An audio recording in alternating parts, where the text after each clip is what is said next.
আসসালামু আলাইকুম প্রিয় বন্ধুরা, আপনারা এই মুহূর্তে দেখতে পাচ্ছেন যে একটা বৈদ্যুতিক খুঁটি ট্রান্সফরমার সহ আর কি এখানে পড়ে গেছে।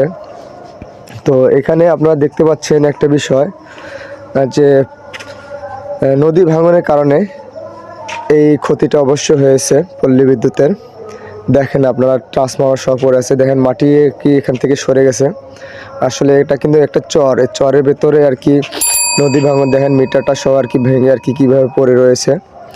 তো যখন তার তো এইভাবে খুঁটি পড়ে থাকবে, আপনারা কেউ আশেপাশে যাবেন না, এতে বিদ্যুৎ থাকতে পারে।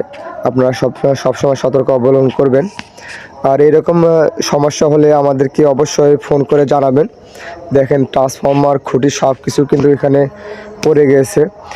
এখন অনেকে কিন্তু ভুলক্রমে আর কি তারে হাত দিয়ে থাকে, তো এসব করা যাবে না। সবাইকে ধন্যবাদ।